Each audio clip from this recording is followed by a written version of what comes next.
Olá, bem-vindo a todos os clientes do Itaú Private Bank. Meu nome é Marcelo Wollasson e estou muito feliz de estar aqui hoje para a gente discutir um tema extremamente relevante que está mexendo tanto a parte geopolítica quanto a parte de mercados e economia, eleições americanas.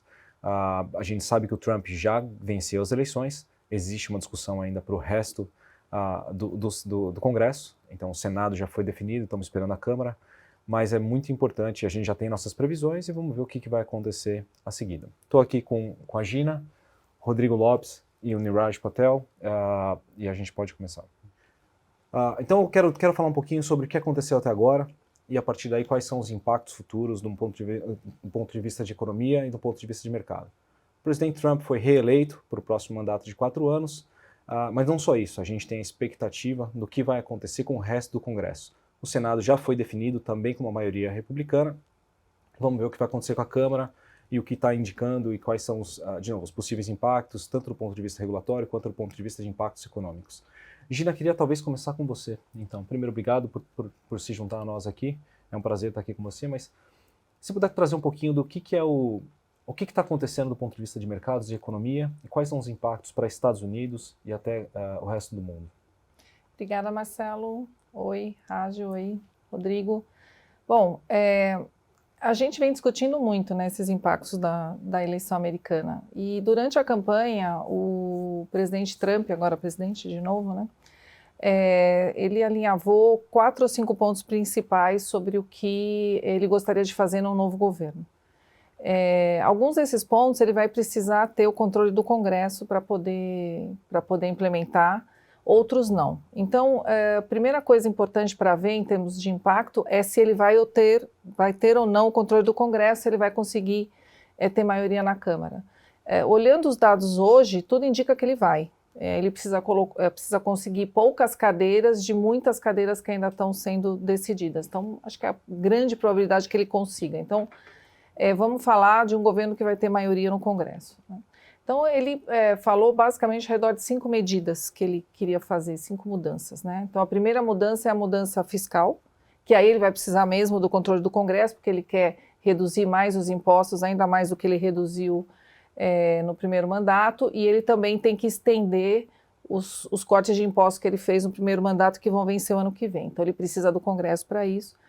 Estender esses cortes custa muito dinheiro, custa 5 trilhões em 10 anos.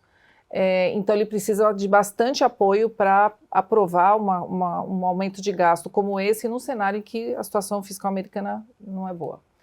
Segunda a vertente ali das medidas é a questão do comércio. Então ele quer e vem falando muito de que os Estados Unidos precisa ter um comércio justo, né, fair trade, que não dá mais para os Estados Unidos ter déficit com o resto do mundo, e não é só a China aí, né, os Estados Unidos têm déficit com outros países, Europa, outros países da Ásia, Japão, e ele quer que isso mude. E aí o instrumento para fazer isso mudar é colocar tarifa. E aí a gente não sabe se ele vai colocar tarifa, se não vai, quanto vão ser essas tarifas. Eu acho que o tamanho das tarifas e o tempo em que essas tarifas vão entrar em vigor, se é imediatamente ou se é daqui a um ano, faz toda a diferença para os impactos. Aí depois ele tem falado muito de imigração, né? A gente sabe que imigração foi o principal da campanha, então ele quer reduzir a imigração, que é uma coisa que já está acontecendo. O presidente Biden já tomou medidas para reduzir a imigração. Então, mas o Trump quer reduzir ainda mais a imigração, e aí os impactos disso podem ser recessivos, porque teria menos gente trabalhando, né? Menos produto. Depois tem a questão da desregulamentação, que para eles é uma coisa muito importante. Eles querem desregulamentar vários setores, setor financeiro, setor de energia, né, que aí é conectado com o último ponto, que é a questão de aumentar a produção de petróleo nos Estados Unidos. Então é um pacote cujo efeito na atividade e na economia, né, de maneira geral, vai depender, primeiro, se tudo vai ser implementado, o prazo para ser implementado, né? Então, e as medidas, algumas elas têm impactos contrários, né? Então, por exemplo, imigração, que eu falei, mais recessivo, cortar imposto mais expansionista. Medir o impacto líquido disso, primeiro a gente vai precisar saber o que é, como que são essas medidas, e aí a gente vai tentar medir qual que é o impacto líquido para a economia. Eu acho que a ideia deles é acelerar bastante o crescimento e compensar os impactos inflacionários dessa aceleração de crescimento e de tarifa de importação, aumentando o preço do petróleo, mas e desregulando. Então, o que eles acham que a desregulamentação vai ser deflacionária. Então, assim, mais ou menos é o que eles pensam, tá? Mas para a gente medir muitos impactos, assim, claramente os impactos, acho que a gente precisa ainda ver como que vão ser essas medidas.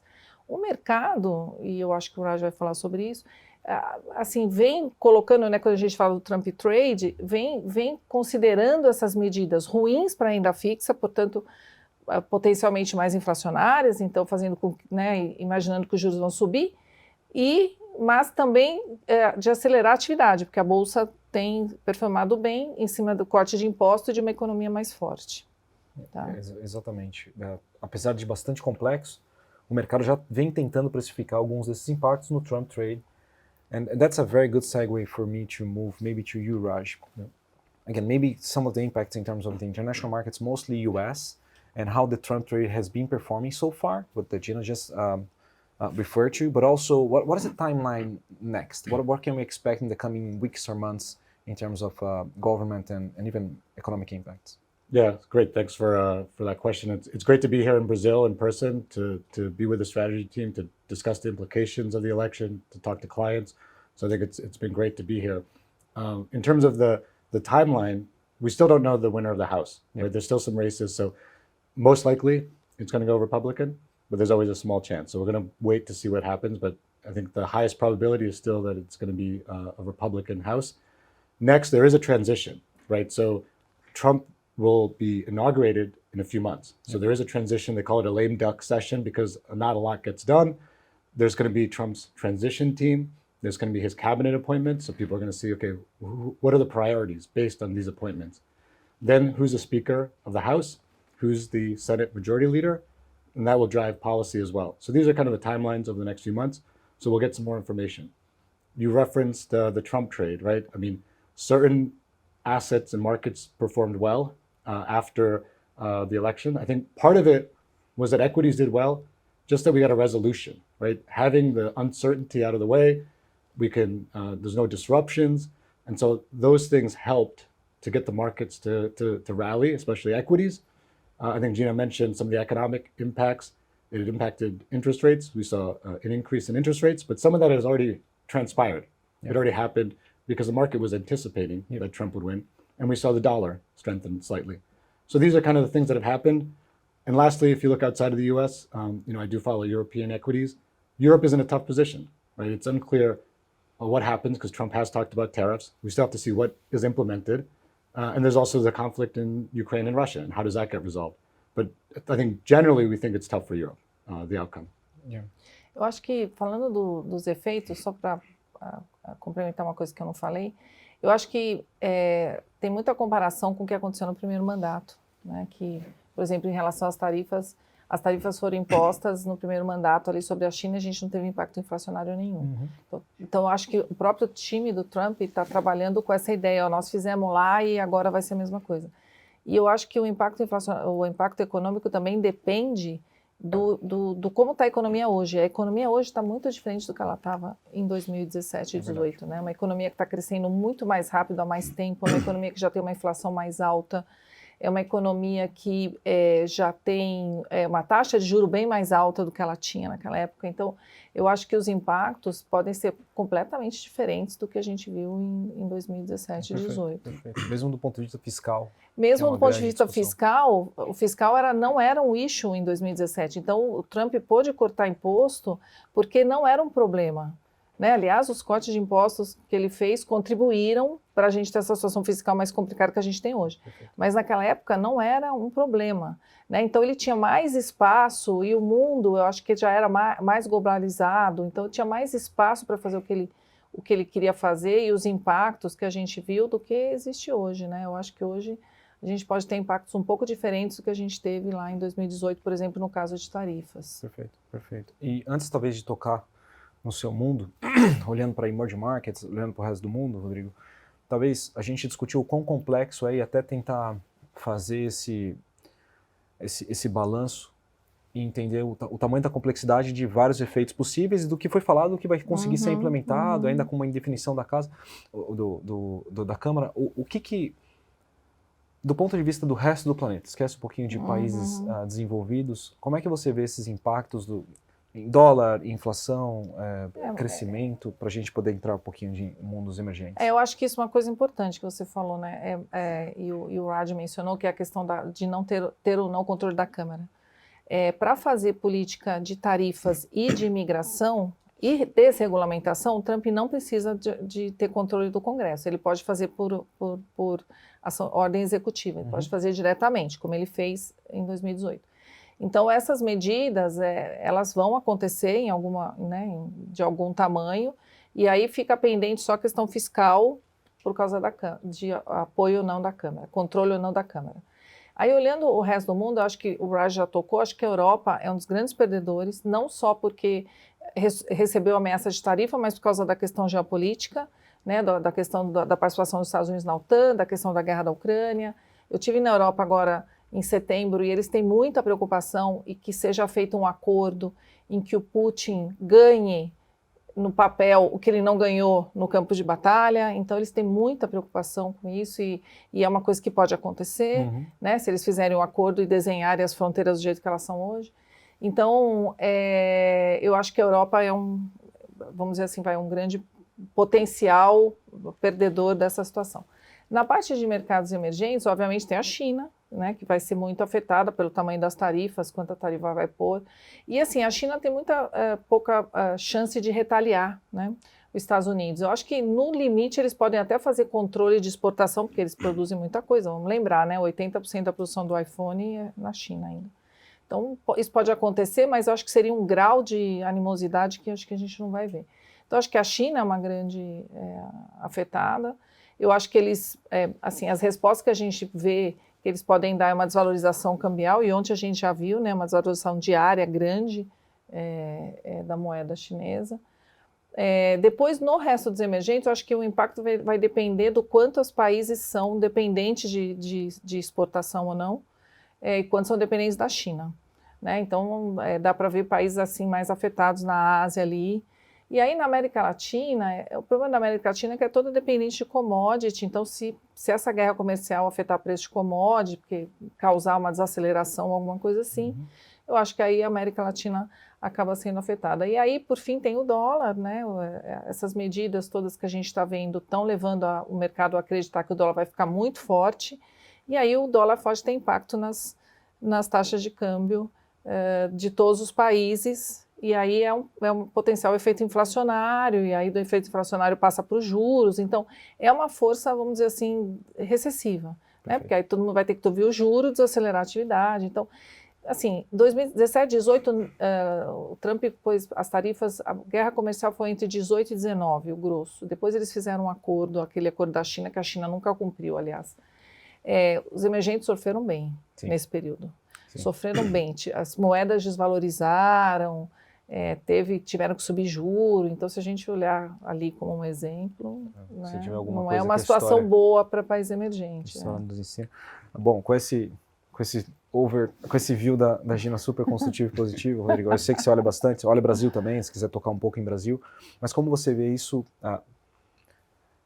spilling over para os mercados, né? Então, olhando para países específicos, um pouco de economia, e talvez se quiser tocar um pouco em Brasil, seria ótimo. Perfeito. Bom, obrigado pela pergunta. Realmente, eu acho que o cenário atual requer cautela, né, para emergentes como um todo. Eu acho que, de certa forma, esse Trump Trade já vinha sendo aí precificado nos mercados, até que ontem a gente nem viu aí tanta movimentação dos ativos, né? De certa forma, a gente viu oscilações ali bem comportadas, tá? Então, acho que vinha mostrando que o mercado já caminhava para esse cenário, tá?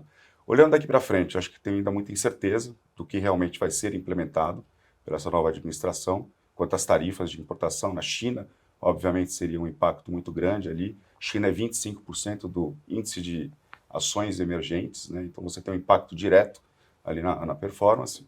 A questão da imigração também, acho que é muito importante, principalmente ali para o México, né? Acho que o mercado já vem esperando que tenha algum tipo ali de medidas impactando um pouco mais o México. O mercado já vem sofrendo, né? Tanto a moeda quanto o índice de ações, tá?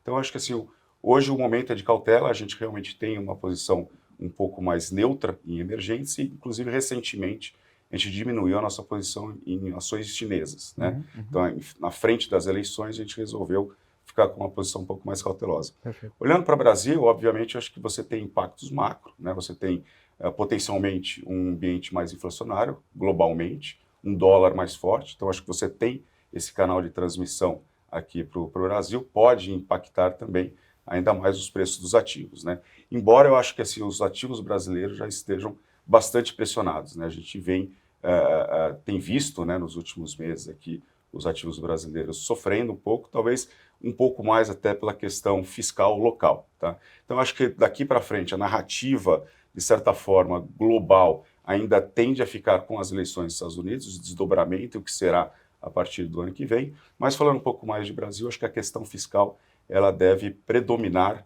nos próximos dias para os ativos brasileiros. Tá? Eu acho que, só para complementar de Brasil na parte de economia, o Brasil já vem com uma questão doméstica antes, né, da eleição do Trump, que é essa questão da economia mais aquecida, a necessidade de elevar juros, né, quer dizer, você vê, o Brasil está totalmente na contramão do resto do mundo em termos de juros, né, da mesma forma que a gente estava na contramão quando a gente começou a elevar o juro lá atrás, antes de todo mundo.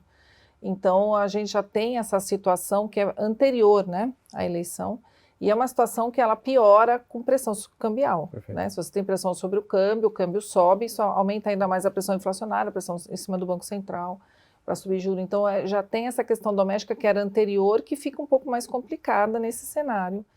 E aí que pede né, que o governo realmente anuncie as medidas fiscais que a gente está esperando para ver o quanto isso pode contribuir para reduzir um pouco essa pressão que a gente está vendo no preço dos ativos aqui domesticamente. Perfeito, perfeito.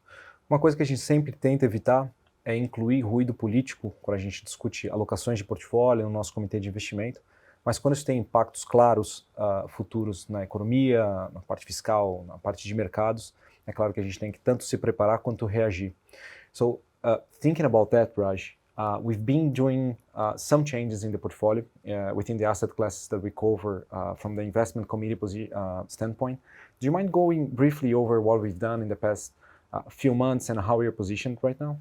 Yeah, so it's been obviously a very volatile year this year. If you think about just from a high level, we started the year, and for most of the year, we've been overweight fixed income. It was through U.S. investment grade and emerging market debt.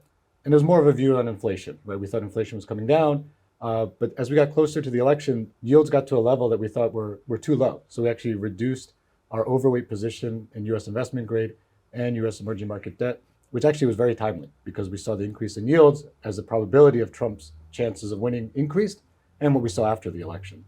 On the equity side, we also had a relative view on preferring U.S. equities over Europe and a slightly overweight position in equities overall. And we had an overweight in emerging market equities. But we also neutralized those positions as we headed into the election, partly because it worked out well. Europe underperformed the US as we got into the election, and emerging market equities had done well. So those are kind of the changes that we've made this year. We're obviously monitoring the markets. We're seeing where there's attractive opportunities. And so I think everyone should stay tuned to see what we come up with next. Perfect. Thank you, Raj. A gente está chegando ao final da nossa conversa, extremamente informativa. As coisas ainda estão se desenrolando. Eu quero ver o que mais vai vir aí nos próximos passos, como fica o Congresso, ou que tipo de medidas a gente consegue ou não consegue implementar. Mas quero te agradecer muito por ter vindo, Gina. Obrigada a você. Raj, thank you so much. Rodrigo, é claro. E estamos chegando ao final, como eu falei. Quero agradecer todos os clientes do Itaú Private Bank e com certeza a gente traz mais notícias conforme os acontecimentos forem desenrolando. Até a próxima. This discussion is intended for informational purposes only. This is not investment research or investment advice, and no recommendation or financial advice is being given. This discussion does not take into account individual investment objectives, financial condition, or investor needs. The views and opinions expressed in this discussion may differ from the views and opinions of other departments or divisions of Itaú and its affiliates.